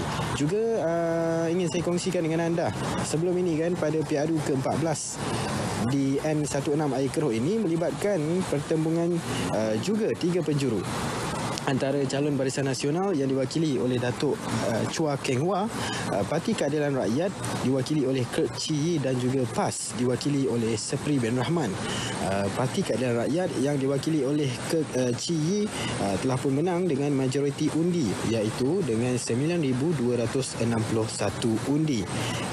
Hari pengundian awal akan dijalankan nanti pada 16 November ini, dan seterusnya hari mengundi pada 20 November nanti. Juga sedikit perkongsianlah mengenai SOP Pelan Pemulihan Negara Fasa 4 untuk PRU DUN Melaka ke-15 ini, yang mana baru saja dikemas kini semalam 7 November. Mesyuarat parti dibenarkan bagi individu yang telah lengkap vaksin namun tertakluk kepada 50% kapasiti ruang dengan penjarakan fizikal yang baik. Sidang media selepas mesyuarat parti dibenarkan dengan penjarakan fizikal dan pemakaian pelitup muka. Juga semua majlis rasmi kerajaan dan swasta tidak dibenarkan mulai 4 hingga 27 November ini di seluruh negeri Melaka. Dan antaranya lagi aktiviti perhimpunan atau majlis sosial berkaitan PRU DUN Melaka, termasuklah majlis pelancaran jentera pilihan raya, juga tidak dibenarkan mulai 25 Oktober sehingga 27 November ini. Dan juga apa sahaja aktiviti yang boleh menyebabkan kehadiran orang ramai sehingga menyukarkan penjarakan fizikal juga tidak dibenarkan sama sekali. Dan di sini juga perlu untuk kami maklumkan kepada anda di mana kami perlu untuk mematuhi SOP yang ketat dan dikawal selia dan juga dibantu oleh petugas kesihatan dan juga petugas dari pihak Polis Diraja Malaysia PDRM. Semoga PRU Dun Melaka yang ke-15 kali ini dapat berjalan dengan lancar dan berakhir dengan baik. Baiklah, sekian saja laporan daripada saya Fazril Amri daripada Dewan Japerun Air Melaka untuk hari penamaan calon PRU Dun Melaka ke-15 bagi Dun N16 Air Keroh. #undi leba yang sahih hanya di RTM. Okey, baik. Terima kasih kepada Fadil Amri dengan perkembangan terkini dari DUN N16 Air Keroh yang kalau saya boleh rangkumkan pertembungan 3 penjuru di antara Barisan Nasional, Perikatan Nasional dan juga Pakatan Harapan. Jadi sekali lagi kita akan bawa selepas ini insya-Allah perkembangan dari semasa ke semasa untuk DUN yang lain pula, tetapi buat masa ini kita kembali bersama Ismail untuk lanjutkan kembali perbincangan yang dikupas seketika tadi. Silakan Ismail. Ya, seketika tadi Syu dan juga Fazril Amri membawakan gambaran di Air Keroh. Ya, mungkin komposisi dan juga corak pengundian itu sedikit berbeza kalau di kawasan bandar, tidak kira di kawasan sama ada DUN ataupun di Parlimen dan khususnya bandar-bandar besar ataupun bandaraya besar. Jadi keputusan itu banyak tertakluk kepada corak pemikiran untuk melihat bagaimana calon itu progresif dalam membangunkan kawasan dan juga apakah masyarakat di sekitar kawasan itu menikmati apa yang diusahakan, kerana mungkin masyarakat di bandar itu melihat apa yang penting adalah pembangunan dan juga perkara-perkara yang bersifat urbanisasi itu. Jadi bagaimana Tuan Azmi melihat isu-isu tentang urbanisasi ini juga penting untuk memenangi hati pengundi khususnya di kawasan yang ketupatan penduduk yang tinggi dan di kawasan perbandaran seperti itu? Ya, betul Ismail. Kehendak pengundi katakan di bandar itu dengan pengundi di luar bandar adalah berlainan. Dan keputusan PRU 14 telah jelas menunjukkan bahawa pengundi di bandar umpamanya berani membuat keputusan yang mengejutkan. Kerana kadang-kala satu bandar itu kemudahan infrastruktur dah cukup. Mereka berpuas hati. Jadi mereka berani membuat keputusan yang dikatakan lain daripada jangkaan. Itu satu perkara yang tak dapat dinafikan dan di Melaka juga akan berlaku di situ. Di mana pola pengundian di bandar sebab itu dikatakan menarik. PKR didapat tambahan 3 kerusi. Amanah mendapat tambahan 3 kerusi. Kerana Bersatu dah tak ada. Tapi DAP masih kekal dengan 8 kerusi PRU 14 kerana mereka tahu 8 itu mereka mempunyai keyakinan kesemuanya adalah dikatakan kawasan-kawasan bandar yang di mana kawasan penduduk pengundi bandar itu akan menyokong mereka. Jadi itu menarik dikatakan pola pengundi perbezaan. Walaupun Melaka itu bukannya besar sangat, dikirakan sebuah bandar pun boleh dikatakan sebuah bandar. Tapi dalam hal ini dikatakan bahawa pola pengundian di bandar dan juga di luar bandar di Melaka itu adalah menggambarkan pola pengundian seluruh Malaysia. Tak ada banyak bezanya. Ya, disebabkan itu juga kita boleh melihat bagaimana rencana politik yang dimainkan jentera politik ini juga boleh menjadi kepada strategi politik untuk PRU di peringkat persekutuan nanti. Kita juga nak menyaksikan sedikit perkongsian keputusan ataupun nama-nama calon yang sudah pun disediakan. Tetapi kita nak, Syu, ada sahabat kita nak memberikan laporan audio. Silakan. Betul Ismail. Kalau seketika tadi kita bersama dengan Fadril Amri di DUN N16 Air Keroh, sekarang ini kita ingin bersama dengan Odi Petra bagi DUN N27 Merlimau menerusi rakaman audio ini. Sama-sama kita dengarkan. Penamaan calon bagi DUN N27 Merlimau yang bertempat di Dewan Platinum Ploti Politeknik Merlimau berikutan pemasukan SOP yang telah ditetapkan telah membolehkan proses penamaan calon bagi DUN N27 ini berjalan dengan lancar. Seawal 8.30 pagi lagi calon-calon yang bertanding telah tiba di lokasi dan Alhamdulillah proses penamaan calon di pusat penamaan calon hari ini berjalan dengan begitu baik sekali.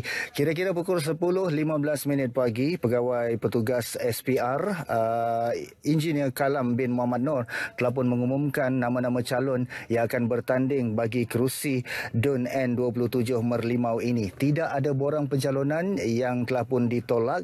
Jadi proses pengundian nombor calon juga berjalan dengan baik. Dengan calon yang pertama merupakan Azrin Abdul Majid dari Parti Amanah mewakili Pakatan Harapan. Calon yang kedua Dr. Muhammad Akmal Saleh dari Parti UMNO mewakili Barisan Nasional, manakala calon yang ketiga Haji Abdul Halim bin Syafi'i dari Parti Islam Se-Malaysia ataupun PAS mewakili Perikatan Nasional. Apa yang menarik pada hari ini yang berlangsung di Dewan Platinum sempena dengan proses penamaan calon bagi PRU DUN Melaka ke-15 DUN N27 Merlimau ini, penyandang kerusi N27 Merlimau iaitu yang berhormat Datuk Roslan bin Datuk Ahmad hadir sebagai pencadang dan juga penyokong Encik ataupun Dr. Muhammad Akmal Saleh calon Barisan Nasional. Jadi mengikut keputusan Pilihan Raya Umum ke-14 yang berlangsung pada 2018, kerusi ini dimenangi oleh Datuk Roslan bin Ahmad dengan majoriti 130 undi, menewaskan Haji Yuhaizat Abdullah calon Parti Keadilan Rakyat dan juga Abdul Malik bin Yusof calon Parti Islam Se-Malaysia. Selain daripada itu, calon yang telah pun turut bertanding pada Pilihan Raya Umum ke-14 Parlimen Jasin, Tuan Haji Abdul Halim bin Syafi'i kali ini turun sebagai calon yang akan bertanding mewakili Perikatan Nasional untuk DUN N27 Merlimau Melaka ini. Jadi itu dahulu laporan bersama-sama dengan saya Odi Petra dari Dewan Platinum Politeknik Merlimau. Odi Petra dengan perkembangan terkini bagi DUN N27 Merlimau. Perkembangannya sudah pun kami bawakan. Jadi seterusnya kita ingin kembali semula bersama dengan Ismail untuk lanjutkan perbincangan. Ismail. Okey, kita juga ada sedikit perkongsian info tentang nama-nama yang sudah pun disahkan untuk bertanding bagi beberapa kawasan Dewan Undangan Negeri bagi PRU DUN Melaka. Ayo sama-sama kita saksikan di Tabun Haning. Ya, sudah pasti calon dari Barisan Nasional, Perikatan Nasional dan juga Harapan menyaksikan 3 penjuru untuk pertandingan tersebut. Seterusnya kita ke kawasan yang seterusnya ialah di kawasan N13 Paya Rumput, Barisan Nasional, Perikatan Nasional, Harapan dan juga Bebas, serta satu putra juga turut bertanding bersama dengan beberapa calon yang lain. Dan untuk duyung, Barisan Nasional, Putra Perikatan Nasional, Harapan Bebas, 2 bebas menyaksikan pertarungan 6 penjuru. Seterusnya ialah di kawasan itu yang kita boleh gambarkan bersama dengan anda seketika, gambarannya tentang beberapa kawasan Dewan Undangan Negeri. Tuan Azmi, ini yang penting untuk kita bawakan bersama perbincangan dengan kita gambarkan untuk kita berikan satu penjelasan yang lebih baik. Sungai Rambai, N28, Barisan Nasional, Perikatan Nasional, Harapan dan juga Putra, untuk 4 penjuru calonnya. Seterusnya Asahan, Bebas 3 calon, Barisan Nasional, Perikatan Nasional dan juga Pakatan Harapan. Dan seterusnya ialah Durian Tunggal, Barisan Nasional, Perikatan Nasional, Harapan dan juga seorang daripada calon bebas. Baik, kalau kita sudah usai dengan beberapa nama calon, terima kasih Tuan Azmi. Sedikit kesimpulan daripada Tuan Azmi untuk kita bawakan secara ringkasnya tentang harapan selepas penamaan calon yang berlangsung pada hari ini, penerusan kempen dan seterusnya pada hari pengundian. Tuan. Saya pasti Ismail, pengundi Melaka akan membuat keputusan yang rasional. Kerana apa ini penting adalah untuk mempamerkan bahawa mandat daripada rakyat itu adalah penting. Tunjukkan kepada ADUN dan juga ahli parlimen bahawa rakyat boleh membuat keputusan yang baik demi masa depan negeri dan juga negara. Baik. Terima kasih Tuan Azmi kerana bersama dengan kami. Syu, itu dia kita gambarkan bersama dengan kita bagi penamaan calon PRU Dewan Undangan Negeri Melaka. Sudah pastinya ini satu perkara yang penting untuk kita gambarkan bersama dengan anda. Terima kasih sekali kepada Tuan Azmi. Mungkin kita boleh ke sana Syu untuk kita bawakan dan juga kita kongsi bersama dengan anda kesimpulan pada hari ini. Boleh kita gambarkan bersama apakah yang boleh kita berikan satu ramalan untuk keputusan itu nanti.